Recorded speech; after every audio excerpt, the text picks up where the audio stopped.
विधानसभा के बजट चर्चा के दौरान आज गुरुवार को दिव्यांगों पर विधायक रतन देवासी बोले कि 2000 से 1600 पद विभिन्न समाज कल्याण विभागों में खाली होने से दिव्यांगों पिछड़ों की शिक्षा प्रभावित हो रही है। उन्होंने कहा कि दिव्यांगों को स्कूटी देना अच्छी बात है, अब इन्हें रोजगार के लिए ई रिक्शा दिया जाए ताकि शिक्षा के साथ रोजगार मिले। साथ ही उन्हें कुछ समय के लिए वर्क फ्रॉम होम सुविधा दी जाए। दिव्यांगों के लिए आरण में मार्जिन मनी को खत्म किया जाए ताकि आपकी सरकार और विभाग के टारगेट को पूरा किया जा सके।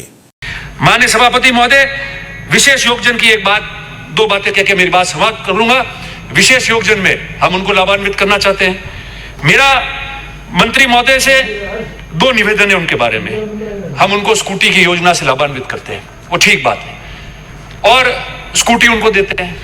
अब वो स्कूटी लेके घर जाता है, आने जाने का उसको पेट्रोल का भार खुद को जेब से देना पड़ता है। बेरोजगार भी होते हैं कई लोग उसमें से, और जो रोजगार पे लगे हैं उनकी अलग बात है।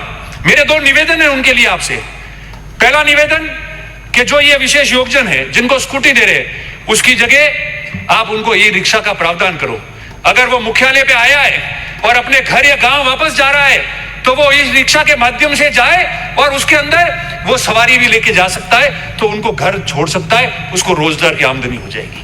जो आपके नौकरियों में लगे हुए हैं, कई लोगों के ज्ञापन भी आए थे, उनमें से कई लोग कह रहे कि हमारे ऊपर एक्स्ट्रा भार आता है, दूर जाना पड़ता है चलकर। कोई स्कूटी चलाता है, कोई नहीं चलाता है, बस में जाता है, पंचायत समिति गया, नगर पालिका गया, जहां भी वो काम कर रहा है वहां गया। हम लोगों ने सब ऑनलाइन सिस्टम कर दिया है। आप एक बार उसका प्रयोग कीजिए। एक हफ्ता 5 दिन महीने में उसको वर्क फॉर होम दे, ताकि वो व्यक्ति घर में रह के अपना दूसरा काम भी निकाल सके, आने जाने का भार भी उसके ऊपर नहीं पड़े, और उस दिव्यांग को जो है मदद मिल सके। तीसरी महत्वपूर्ण बात मैं दिव्यांगों के लिए आपको कहना चाहता हूं, हम उनको मुख्यमंत्री विशेष योग्य जन स्वरोजगार योजना में उनको लाभान्वित करते हैं, लोन देते हैं। अब इसमें होता क्या है कि जब वो लोन देने की बात विभाग करता है और 50,000 रुपए उसको जो सब्सिडी लोन बैंक खाते में हस्तांतरित होती है, वो बैंक खाते में सीधी हस्तांतरित हो जाती है। अब वो जब लोन लेने जाता है तो उसको कहते हैं आप इसकी मार्जिन मनी भरो। वो पैसा बैंक कहता है आएगा जब आएगा, मार्जिन मनी तो आपको देनी है हमको। अब वो पहले तो खुद पैसा इकट्ठा करता है, उसके पास में स्थिति नहीं होती है, वो मार्जिन मनी भरता है। फिर जब वो पैसा बैंक के अंदर आ जाता है, उसके खाते के अंदर, उसको पता ही नहीं कब आया है, वो पैसा कहां गया। तो मेरा आपसे निवेदन है कि आपके जो स्टेट लेवल बैंकर्स की जो समिति है, उस समिति से आप बात करें, अन्य माध्यम से बात करें, और ये जो बना रखा है 2 लाख तक का जो उनका लोन है, उसके अंदर उनको जो मार्जिन मनी पहले भरनी पड़ती है, उससे उनको मुक्त कराओ। इसी वजह से आपका 50% जो है इस मामले में बजट जो है आपका खर्च नहीं हो पा रहा है। तो मेरा आपसे निवेदन है कि आप इसको देखें। और दिव्यांगों के बारे में एक अंतिम बात मैं आपको कहना चाहता हूं।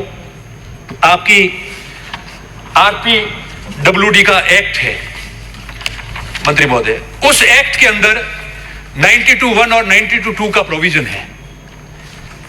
आप विभिन्न थानों में या आपके विभाग के माध्यम से आप जानकारी प्राप्त करना कि आज दिन तक ये दोनों जो सेक्शन है 92(1) और 92(2), उसके अंदर कितने मुकदमे इन लोगों ने दर्ज किए और कितनी जगह जो ये पीड़ित हुए इनके पक्ष में खड़े हुए। मैंने पहले ही कहा कि कोई भी सरकारें रही हो, इन मामलों के बारे में उन्होंने इस जो RPWD एक्ट जो है, जिसमें 92(1) और 92(2) का मैं बात कर रहा हूं, उसके बारे में थोड़ी आप जानकारी प्राप्त कीजिएगा।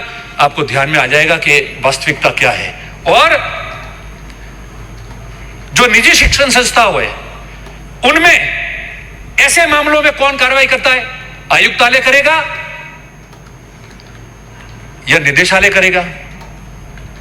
इसके बारे में भी आप जानकारी प्राप्त करना।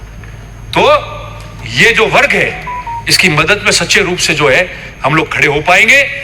आपसे मैं इतना ही निवेदन करना चाह रहा था